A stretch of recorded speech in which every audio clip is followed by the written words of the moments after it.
सुप्रभात बच्चों, कैसे हैं आप लोग। मैं आशा करती हूँ कि आप लोग स्वस्थ होंगे और घर में रहकर अपने माता पिता का कहना मानते होंगे।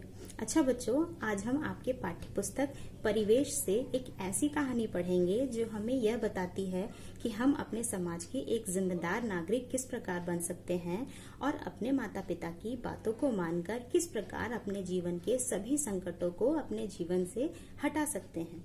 तो आइए हम पढ़ते हैं इस कहानी को, जिसका नाम है संभव की भूल। पाठ 3 संभव की भूल।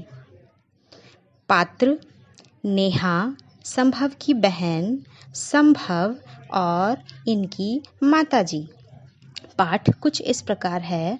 नेहा और संभव जुड़वा भाई बहन थे। दोनों एक ही विद्यालय में और एक ही कक्षा में पढ़ते थे।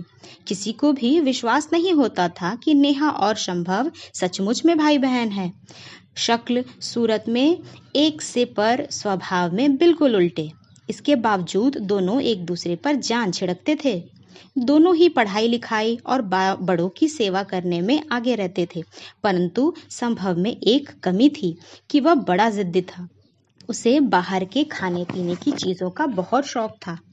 उसे घर में सभी समझाते थे पर बाहर का खाना सेहत के लिए हानिकारक होता है, परंतु वह चिकना घड़ा, वह किसी की बात मानता ही नहीं था। एक दिन खाने की छुट्टी में संभव ने स्कूल के बाहर चाट वाले को खड़ा देखा तो चाट देखकर उसके मुंह में पानी आ गया। उसने सोचा, अरे वाह, आज अच्छा मौका है। पापा ने मुझे कॉपी खरीदने के लिए 50 रुपए भी दिए हैं, क्यों न मैं बचे हुए रुपए को चाट खा लूं। यह सोचकर उसने 40 रुपए की कॉपी ले ली और बचे हुए रुपए से तुरंत चाट खाने चला गया। नेहा ने उससे बहुत मना किया पर वह नहीं माना।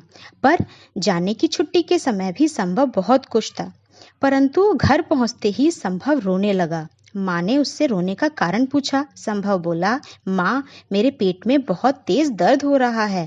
माँ ने उससे माथा छूकर देखा तो उसका माथा भी गर्म था। उन्होंने प्यार से पूछा, बेटा, क्या तुमने आज बाहर से कुछ लेकर खाया था?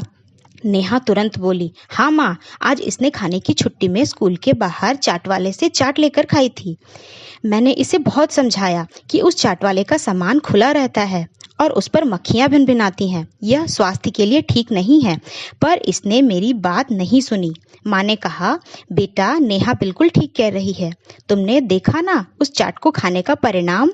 चलो अब आराम करो, मैं दवाई मंगवाती हूँ। घर के पास ही दवाइयों की दुकान थी। माँ ने नेहा को पैसे देकर दवाई लाने के लिए कहा। नेहा दवाई ले आई। माँ जब संभव को दवाई देने लगी तो उन्होंने देखा कि दवाई की आखिरी तारीख निकल चुकी थी। उन्होंने नेहा से कहा, बेटी, यह दवाई खराब है, इसे वापस करके दूसरी दवाई ले आ। नेहा बोली, माँ, यह शीशी तो खुल चुकी है, अब दुकानदार इसे वापस नहीं लेगा। नहीं बेटी, माँ बोली, इस दवाई से संभव की तबीयत और ज़्यादा खराब हो सकती है और फिर यह तो हमारा अधिकार है। हमें अपने अधिकारों के लिए अवश्य बोलना चाहिए। जानती हो, हर वर्ष 15 मार्च को विश्व उपभोक्ता दिवस मनाया जाता है। सन 1986 में सरकार ने उपभोक्ता संरक्षण अधिनियम नामक एक कानून भी पास किया था। माँ ने नेहा को समझाते हुए कहा। नेहा बोली, हाँ माँ, आप बिल्कुल ठीक कह रही हैं, हमें यह दवाई अवश्य ही वापस कर देनी चाहिए। माँ ने कहा, चलो मैं तुम्हारे साथ चलती हूँ। दोनों दवाई लेकर दुकानदार के पास पहुंची। नेहा की माँ ने कहा, भैया, इस दवाई की तो आखिरी तारीख निकल चुकी है, आप इसे वापस ले लें और दूसरी दवाई दे दें। दुकानदार बोला, पर यह शीशी तो खुल चुकी है, मैं इसे वापस नहीं लूंगा।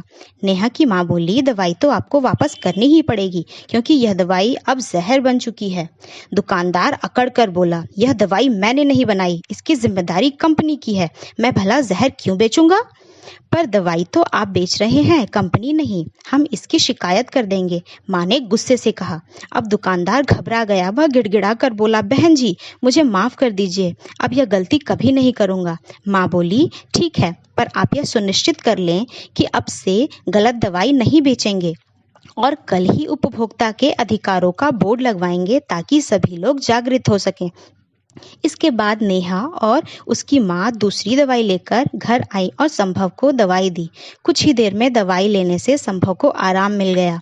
अब उसे अपनी गलती का एहसास हो चुका था। तो अच्छा बच्चों, कैसी लगी आपको ये कहानी? इस कहानी से हमें क्या सीख मिलती है? इस कहानी से हमें यह सीख मिलती है कि हमें समाज के प्रति अपने कर्तव्यों का पालन बिना डरे करना चाहिए। अपने माता पिता का कहना हमेशा मानना चाहिए तथा कभी झूठ नहीं बोलना चाहिए। मैं आशा करती हूँ कि आप लोग भी कभी झूठ नहीं बोलेंगे और इस कहानी से सीख लेकर अपने जीवन में इसे अपनाएंगे। धन्यवाद।